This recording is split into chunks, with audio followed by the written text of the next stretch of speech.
Hello everyone, welcome back to Ninja Prep. This is Kapil Goyal, your educator and mentor for PG Physics.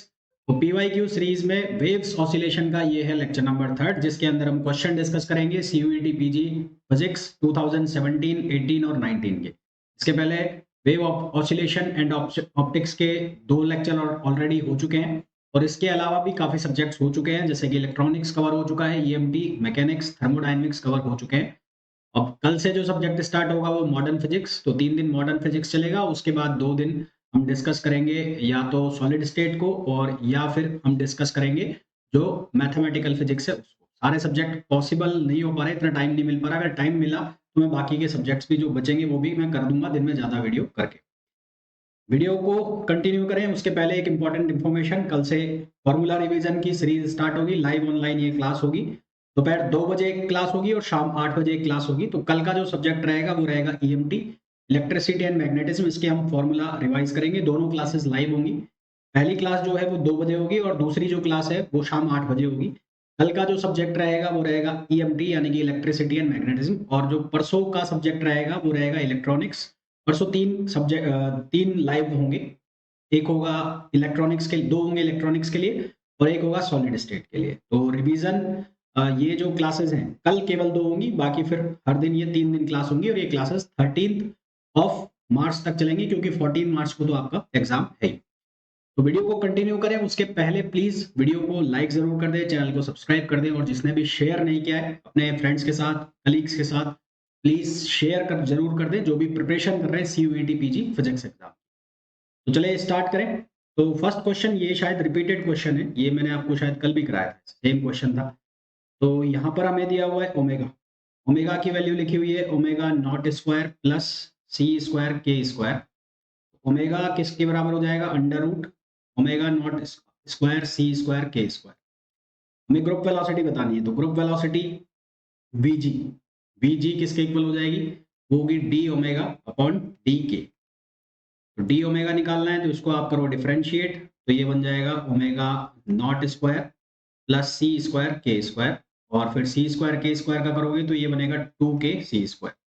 2 से 2 यहाँ cancel हो जाएगा। अब ये जो वैल्यू है under root omega not square plus C square K square, ये value किसके बराबर हो गई? ओमेगा के बराबर। तो यहाँ से VG इक्वल्स टू क्या आ जाएगा? के सी स्क्वायर, और ये क्या आ जाएगा? ओमेगा। अब फेज वेलोसिटी जो होती है VP, वो किसके बराबर होती है? ओमेगा अपॉन के।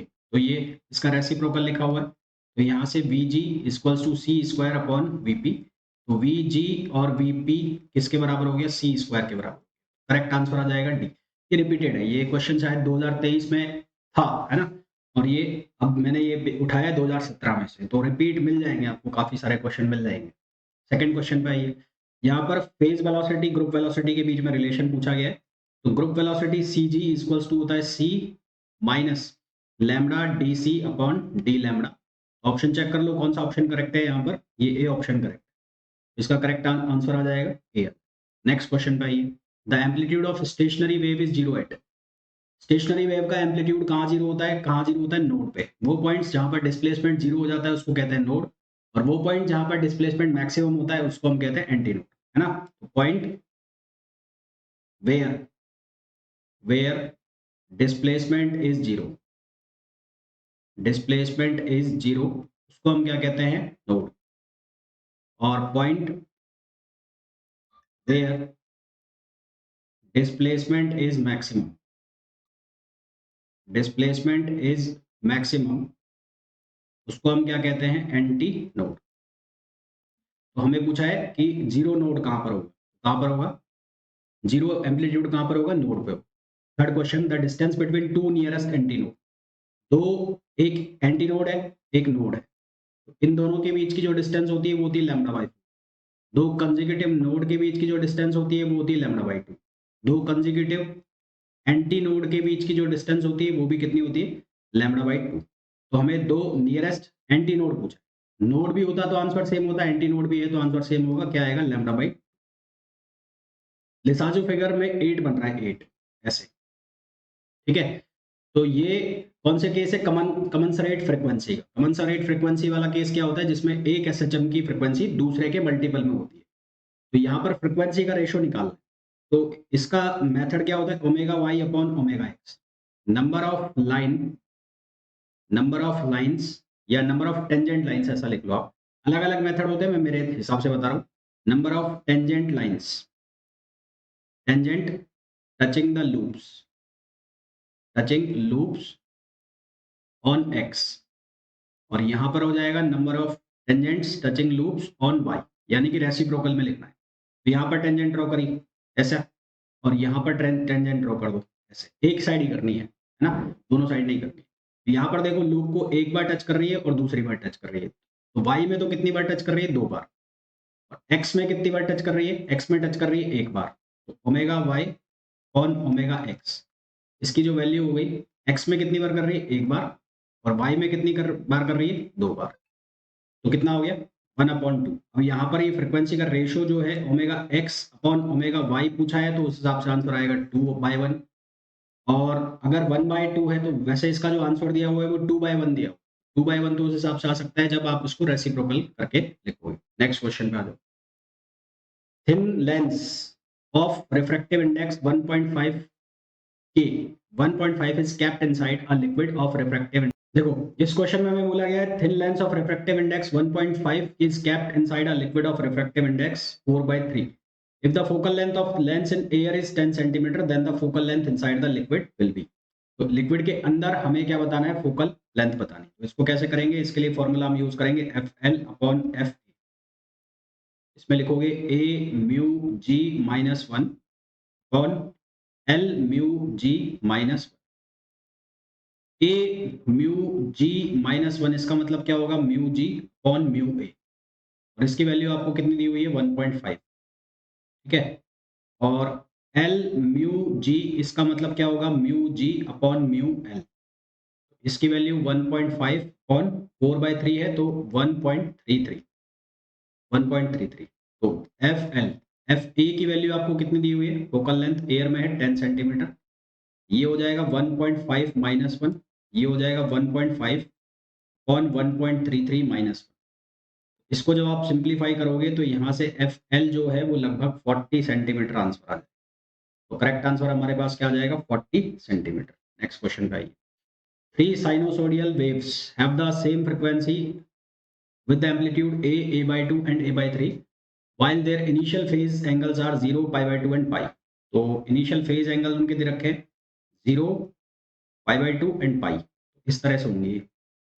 तो ए वाली ऐसे जा रही है, ये A/2 वाली हो गई, और ये वाली कौन सी हो गई, ये हो गई A/3 वाली, A/3। इसको मैं सही करके लिख लेता हूँ, A/3। तो पहले तो इन दोनों के बीच में आप इनकी रिजल्टेंट वेव निकाल लो, A और A/3 की। तो A एंड A/3 के लिए रिजल्टेंट वेव जो निकालोगे या रिजल्टेंट एम्पलीट्यूड निकालोगे, तो वो कैसे निकालोगे, A² bye 9 plus 2A² bye 3, और इन दोनों के बीच का एंगल कितना आ गया, cos पाई। इसको जब आप सिंप्लीफाई करोगे तो यहाँ से आपको मिलेगी ये वैल्यू 2A/3, 2A/3। ठीक है, तो इस तरह से अब बन जाएगा ये A/2 का ये हो गया, और ये हो गया 2A/3। अब इनका रिजल्टेंट निकालो दोनों का, इन दोनों का रिजल्टेंट निकालोगे तो 90 डिग्री हो गया ये, तो ये हो गया 4A² बाय 9, और ये हो गया A²/4, A²/4। इसको आप सिंप्लीफाई करोगे तो आपके पास आंसर आएगा 5A/6। तो करेक्ट आंसर हमारे पास कितना आ जाएगा, CR। नेक्स्ट क्वेश्चन पर चले उसके पहले एक और इन्फॉर्मेशन, IIT जैम 2025 की जो लोग प्रिपरेशन करना चाहते हैं फिजिक्स एग्जाम के लिए, तो उनके लिए अल्फा बैच स्टार्ट हो चुका है। इस अल्फा बैच के अंदर आपको जो रेगुलर चीजें मिलती हैं, जैसे कि DPPS हो गया, असाइनमेंट्स हो गए, रेगुलर टेस्ट हो गए, क्लासेस हो गई, ये तो आपको मिलेंगे ही मिलेंगे। इसके अलावा आपको जो इस बैच में मिलेगा वो क्वेश्चन बैंक मिलेगा, जो कि अदर MSc एंट्रेंस एग्जाम जैसे कि CUET PG, जामिया मिलिया का एग्जाम, AMU का एग्जाम, उन सभी एग्जाम की प्रिपरेशन के लिए भी वो क्वेश्चन बैंक आपको हेल्प करेगा। तो अगर आप लोगों को प्रिपरेशन करनी है IIT जैम 2025 फिजिक्स के लिए, तो आप ये बैच ज्वाइन कर सकते हैं। बैच ज्वाइन करने के लिए आपको ऐप डाउनलोड करना होगा, Ninja Prep by Kapil sir, जो कि आपको अवेलेबल होगा गूगल प्ले स्टोर के। तो चलिए कंटिन्यू करें वीडियो को। नेक्स्ट क्वेश्चन में बोला है a light damped harmonic oscillator with natural frequency omega naught is driven by periodic frequency force of frequency omega the amplitude of oscillation is maximum. तो ये कब होगा जब omega is slightly less lower than omega naught. A train passes through a station with a constant speed. A stationary observer at the station, देखो observer rest में है, observer rest में है, सोर्स उसके पास आ रहा है और फिर सोर्स उससे दूर जा रहा है। तो ये केस कैसा बन गया, पहला केस बनाओ 484, 484 ये एफ नॉट और जो स्पीड एयर की है वो है 330। मैंने मान लिया सोर्स की जो स्पीड है उसके पास आ रहा है, स्पीड कितनी होगी, पास आ रहा है तो माइनस वी एस। दूसरा केस क्या है, दूसरे केस में 442 अब उससे दूर जा रहा है, दूर जा रहा है तो 330 अपॉन 330 प्लस वी एस कर दिया। तो इन दोनों को जब आप सॉल्व करोगे तो यहाँ से आपको वी एस की जो वैल्यू है वो 15 मीटर पर सेकंड मिलेगी, जिसको आप किलोमीटर में कन्वर्ट कर लोगे, किलोमीटर में कन्वर्ट करोगे तो वो करीबन बन जाएगी 54 किलोमीटर पर। ठीक है, तो आंसर तुम्हारा आ जाएगा ए। बाकी इससे फ्रीक्वेंसी, जब ये वेलोसिटी की वैल्यू यहाँ रखोगे तो आपको फ्रीक्वेंसी मिल जाएगी जो लगभग लगभग आएगी 462 पॉइंट समथिंग। आंसर आ जाएगा ए। नेक्स्ट क्वेश्चन पे आ जाओ। A stationary wave is produced in a string of length 1.25 meter. If there nodes and two nodes, there are two nodes. There are ये पूरा क्वेश्चन नहीं है। Two nodes and two antinodes are produced in the string. देखो कितने हैं, दो node है, एक दो एंटीनोड है, तो दो नोड के बीच में एक एंटीनोड बनेगा, नोड एंटीनोड नोड एंटीनोड, है ना। ये कैसे बन गया,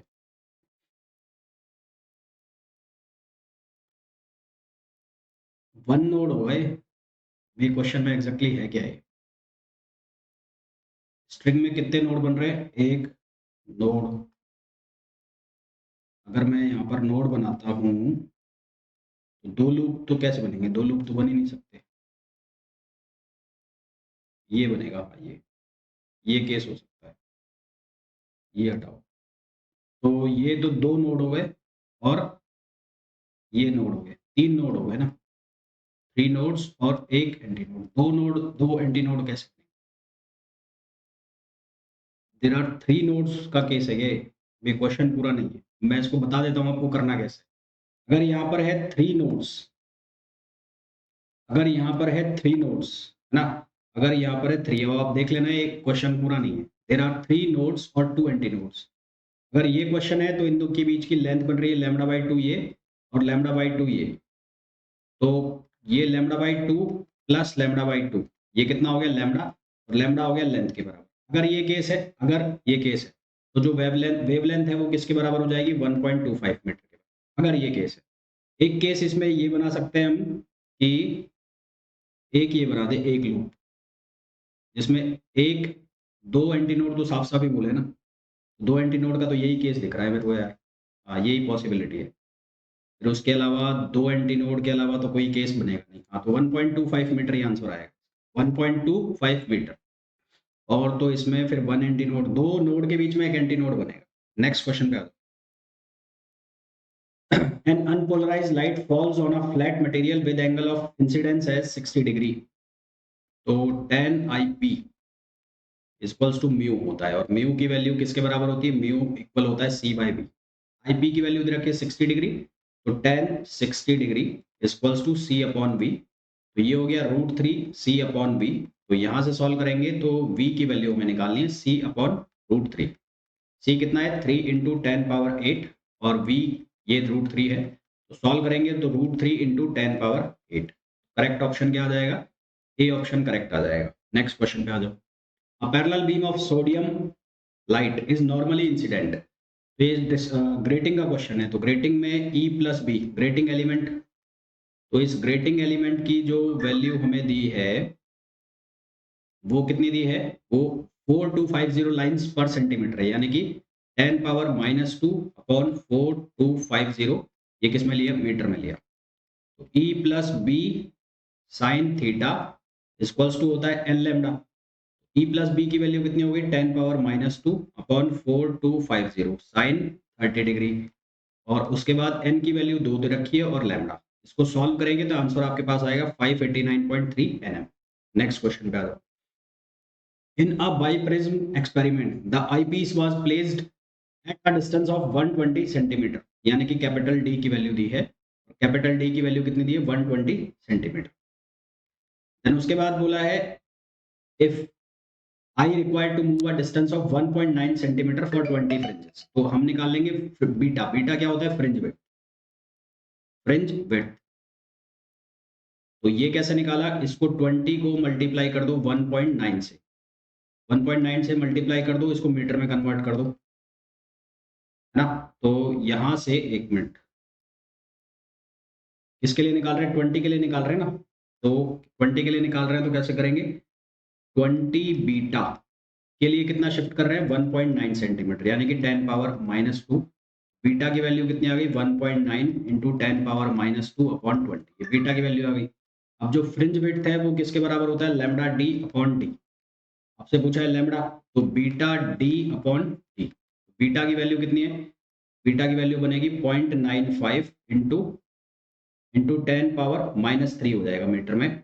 और डी की वैल्यू, फ्रिंज स्लिट्स के बीच की जो डिस्टेंस है वो 0.06 है, 0.06। और इसको डिवाइड किया किससे?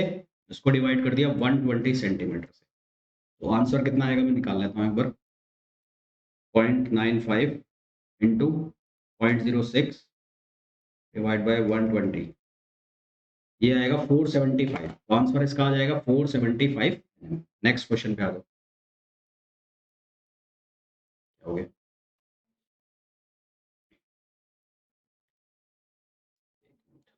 नेक्स्ट क्वेश्चन में बोला गया है the quartz crystal of thickness 1 mm is vibrating at a resonance, the fundamental frequency of the quartz crystal. ये इसकी फ्रीक्वेंसी निकालनी है, तो ये फॉर्मूला हो जाएगा 1/2L और यंग मॉड्यूलस और उसके अलावा डेंसिटी। तो 1/2L, L की जगह उसकी थिकनेस लिख दो, थिकनेस हो जाएगी 0.001। और फिर ये वैल्यू लिख दो कौन सी वाली? यंग मॉड्यूलस की, तो 7.9 इंटू 10 पावर 10, और इसको डिवाइड करो किससे? 2650। आंसर आपके पास कितना आएगा? ये आएगा 273 mega hertz. 273 mega hertz. Next question पे आ जाइए। Cylinder resonance, cylindrical resonance tube open at both ends, दोनों एंड से ओपन है, तो ये ओपन ऑर्गन पाइप का केस हो गया। इसके केस में जो फ्रीक्वेंसी होगी वो कितनी होगी? V/2L, अगर इसकी लेंथ L है। अब इसकी हाफ लेंथ तो गई किसके अंदर? वाटर के अंदर, ठीक है? ये हिस्सा इसका खत्म, पानी के अंदर है। तो अब ये हिस्सा बच गया जिसकी लेंथ है L/2। तो ये क्लोज एंड की तरह हो गया, है ना? किसकी तरह हो गया? One and closed, one and open one and close. तो इसके लिए जो फ्रीक्वेंसी मान लो f डैश है, तो उसका फॉर्मूला होता है V/4। लेंथ इसकी कितनी रह गई? L/2, तो ये कितना हो गया? V/2L बन गया ये भी। तो फ्रीक्वेंसी पे कोई चेंज ही नहीं पड़ा, तो फ्रीक्वेंसी क्या रहेगी? सेम रहेगी, यानी कि f ही रहेगी। Next question. A particle is executing SHM, its maximum acceleration। तो a max की जो वैल्यू होती है वो होती है ओमेगा स्क्वायर a, जहाँ a का मतलब है एम्पलीट्यूड और इसकी वैल्यू में क्या दी हुई है? अल्फा। फिर v max यानी कि वेलोसिटी, वो कितनी होती है? a ओमेगा या ओमेगा a, वो कितना दिया हुआ है? बीटा। तो यहाँ से अल्फा ओवर बीटा करो तो क्या बनेगा? ओमेगा। और ये क्या बन गया? 2 पाई अपॉन टी। तो t की वैल्यू कितनी हो गई? 2 पाई बीटा ओवर।